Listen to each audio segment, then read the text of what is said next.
been running in these giant fat clodhoppers that I don't know what I bought them for, but I think I was pushed into buying them. I don't even know if they're suitable for my running style or anything, but I'm very excited about that one, getting some new shoes, because I think that's going to change everything, and hopefully that will also help my knee. A major part of running is using your feet and legs to push you forward, and if your footwear is incorrect, there's a lot that can go wrong. Having the correct shoes for your foot type is essential for any runner. So I headed to the running company in Bondi to see if I could find the right fit. The process that we go through is we need to see you run barefoot so we can assess your foot, ankle and lower limb mechanics. As a result of that, then we can recommend a few different types of shoes to match your dynamic foot type. And then from that, we'll put you back on the treadmill with each of the shoes and see the effect of the shoe on the foot. So we need to see you run for about 20-30 seconds. It's going to start off slow and get into a jog. Excellent, that's all we're after. Great. So what we look for is pronation. Pronation is a good thing. It's your body's natural mechanism to cushion itself, and it's where your feet roll in. So you need it to happen. It's when people over-pronate or they roll in too much, that's when they need a shoe that's going to offer them some support. Now the way that we check for pronation is here from the rear foot. So bang, fairly neutral on your left foot, really good. And your right foot is just mildly overpronating, just a fraction. So we can just look to put you into a stable neutral shoe, which should control that little bit of pronation on the right foot and also work really well for your left foot as well. So next thing, we're gonna measure you up and try a few on, see how we go. Cool.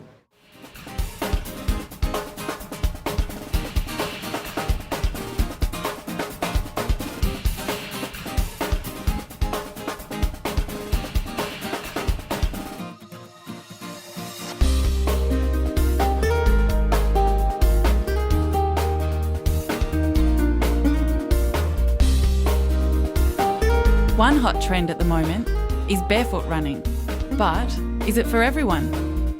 Running barefoot and training barefoot is a very, very good thing. It's a big part in terms of feeling at one when you're running, feeling like you don't have to have everything around you. But for a lot of people, we have to remember that a lot of our lives, we're quite sedentary. A lot of people sit behind a computer and a desk all the time. And as a result of that, they don't use a lot of the musculature, which we would normally use if we were hunter-gatherers. Running's different things for different people, but for me, it's really a place where I go to just relax, let all the worries of the day sort of just slip away. And if you've ever had any issues or worries or questions, after you run, you normally tend to figure it out. Yeah, it's good. Running's great like that. Now he's getting a bit deep. Let's go back to the shoes. We've got the Addy Star Ride. These shoes are going to be the best for you for a couple of reasons. One, functional. It worked best on both your left and your right foot. Nice and light and flexible as well. I think the fit was perfect for you. Once you've bought new shoes, you can definitely go running straight away in them. A lot of the shoes are really easy to break in these days. To tie back with your shoes, we've got you a pair of Icebreaker GT merino wool socks.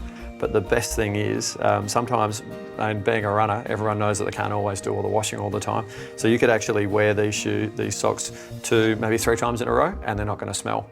So that's one of the really good things about merino wool, holds no odour whatsoever. So keep you cool and dry, but yeah, it's not going to stink if you can't get a chance to do the washing. So absolutely great socks. They have a 30-day money-back guarantee as well. Finally, new shoes. I can't wait to try them out. It's also important to watch what you eat. I spoke to nutritionist Kristen Beck to find out exactly why it's important for people in training to eat properly. What advice do you have for people starting a training plan for the City2Surf? If it came to recommending a starting point nutritionally for a training plan, I would say, first of all, go look at your priorities. Are you looking speed? Are you looking weight loss? Are you looking both? And most of the time, people will be going for both of those things. What do you need to get to the starting line? What do you need to have in your stomach beforehand? You need to test it beforehand. That's your key point. Don't start a new breakfast cereal that morning. It may be too high fibre. You're already nervous. You need to test your pre-race meal. Even if you are an amateur runner, this is your first time, give it a go a few weeks before, okay? Because some things just don't sit in your stomach as well as others. So the night before the race, some balanced dinner options might be spaghetti bolognese. That's what I tend to do, just lean meat with some pasta. Also something like a chicken wrap, beef stir fry, that type of thing, with some rice as well. Even choosing something like a basmati rice, which is a low glycemic but not as high fibre type rice, will be good to fuel that glycogen. Hydration, okay, so water should be your first choice. You should be looking at 2 litres of water a day. Most people know that. They say that 8 glasses, 2 litres, same thing. If you're having coffee, if you're having alcohol, you need to actually up that intake quite a lot. If you're exercising in heat, you need to increase that. You also obviously need to any type of exercise, you need to then rehydrate as well. So how bad is alcohol? You've talked about it being dehydrating. Yes. And also lots of empty calories. Yes. So how bad is it really? When it comes to sport and running, it really doesn't mix very well at all. Obviously not when you're doing it, but even the night before, it will change your exercise performance the next day, not just from a hydration point of view, also it can muck up your sleep, that sort of thing. And realistically, the other big issue is it's got a lot of empty calories. So if you are trying to lose weight, alcohol is not your friend. So after the race, Yep. I've got back to Bondi, Yep. I've finished. Well done.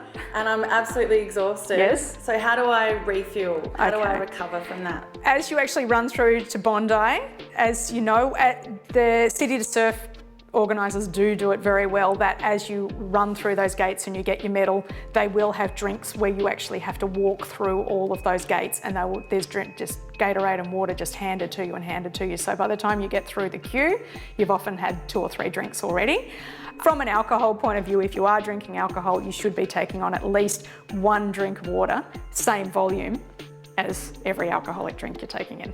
If you could give any key points or advice, what would that be?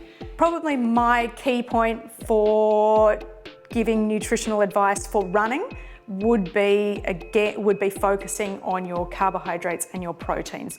The good things about protein is, for everybody, we want to have protein in particular because it's the thing that actually makes you feel full. If you had a salad sandwich, for example, eggs, some dairy, some turkey, some, whatever, a protein-rich sauce onto that same sandwich, it will actually make you feel full, so you actually eat less. So from a weight loss point of view, protein's really important. From a sports point of view, it's really, really important for fueling your muscle growth.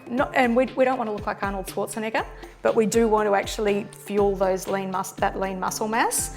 And runners rely very heavily on that very, very lean muscle mass. So these are the foods that are actually going to give you that lean muscle mass. So no more alcohol, no more junk food. I have to be a lean, mean training machine. With the entries to the City2Surf open, it was time to make sure I had mine in. And this year, places are filling up faster than ever. All done. 14th of August, here I come.